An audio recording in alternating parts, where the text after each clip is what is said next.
Check this out.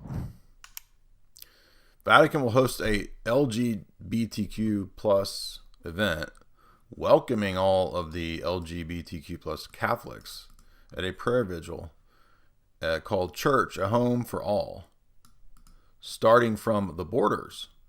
In other words, open borders must also include openness to the Skittles borders. And it's actually putting up a Skittles crucifix, cross. Wow. And Tradcats are out here attacking me, coming after me as the source of all these problems in the alternative media, conservative right-wing sphere. How much more blind and hypocritical could you be?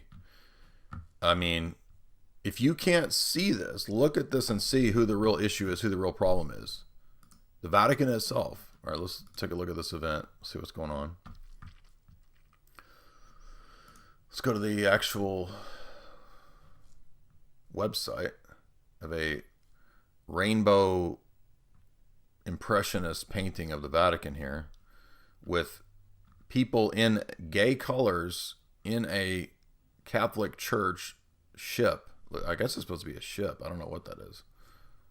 People are like folded paper inside of a teepee, or is it a ship? I don't know what it's supposed to be, but it's in Italian, so we don't know exactly what this says. But the translation over here says it's a Christian tent of Jonathan. The tent of Jonathan? Founded by James Martin. I wonder if they call it that because David and Jonathan were best friends, and they're actually blasphemously reading that as David and Jonathan were gay. I bet you that's what it is. So James Martin is putting on at the Vatican the Skittles themed event. Anyone can join this pilgrimage, even if you're Skittles, according to the Vatican.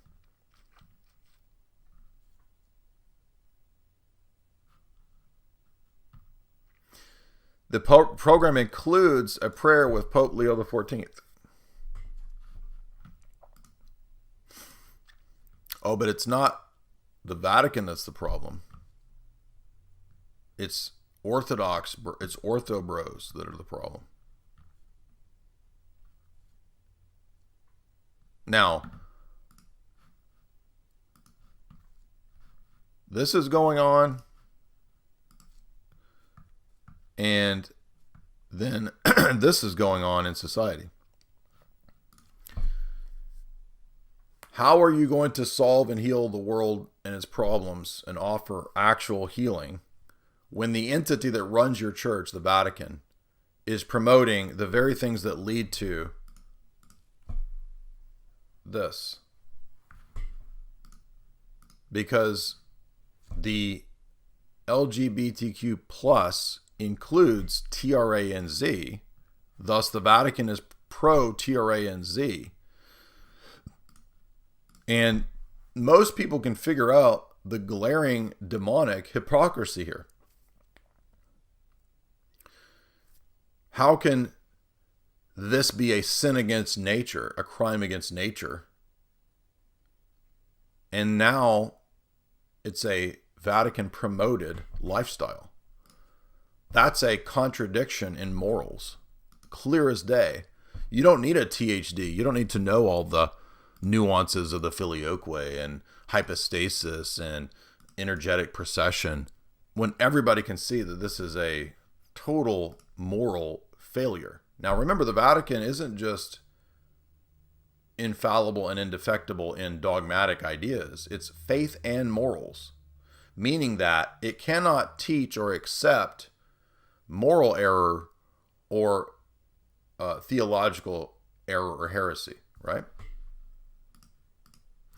So nobody's saying that the bishops or the pope are impeccable. Nobody's arguing that, right? We're not saying that they can't make errors in terms of their own private opinions, or that they can't morally be atrocious, right? Every Roman Catholic will say, yes, we've had morally atrocious popes that had, houses of ill repute, all of this stuff.